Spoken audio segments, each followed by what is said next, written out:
This is just foreplay and we're not close to being done yet.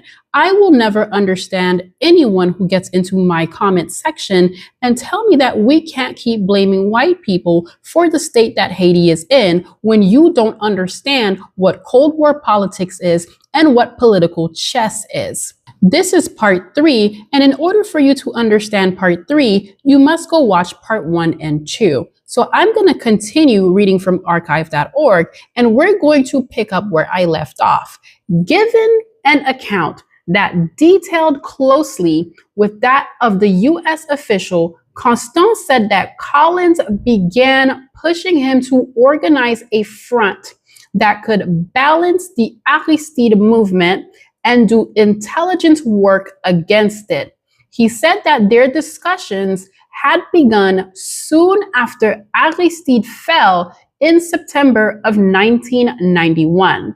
They resulted in Constant forming what later evolved into the FRAP, or a group that was known initially as the Haitian Resistance League. What's incredible about this particular excerpt is that it continues to describe Haiti as the world's most expensive hole in the ground, which begs the question, why do intelligence agencies keep pouring money into destabilizing Haiti? What is it that they want? So let's continue.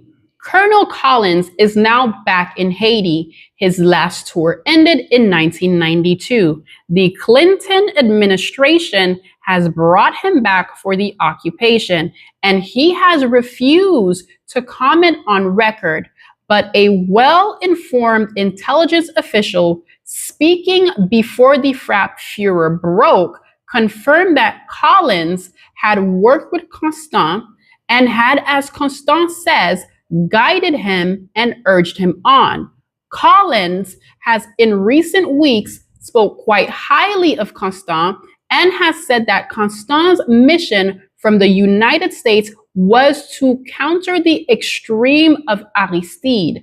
Collins has also said that when he first approached him, Constant was not in the position to do anything. When the relationship started, Constant was working for the CIA, teaching a course at the agency-run SIN on the theology of liberation and animation and mobilization.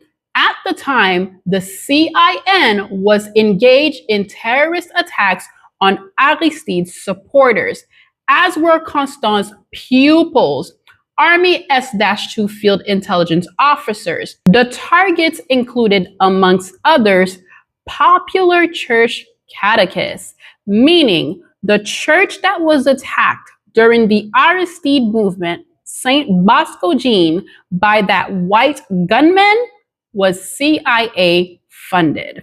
Constant says he taught that Aristide is not the only one. There are tens of Aristides. To help you understand what I just read, Emmanuel Toto Constant had a course at the CIA headquarters where he was teaching his students that poor Haitians organizing through church should be seen as threats and extreme left.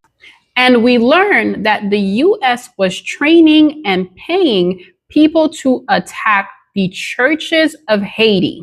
And finally, the main point of the course, that Aristide isn't just Aristide. We have to stop multiple Aristides from rising to the top, and they have to be suppressed violently before they appeal to the masses. Because in Haiti, Aristide was something like Martin Luther King, and the United States and the CIA will never want something like a Malcolm X or an MLK to rise again. Like, share, repost, and follow for part 4.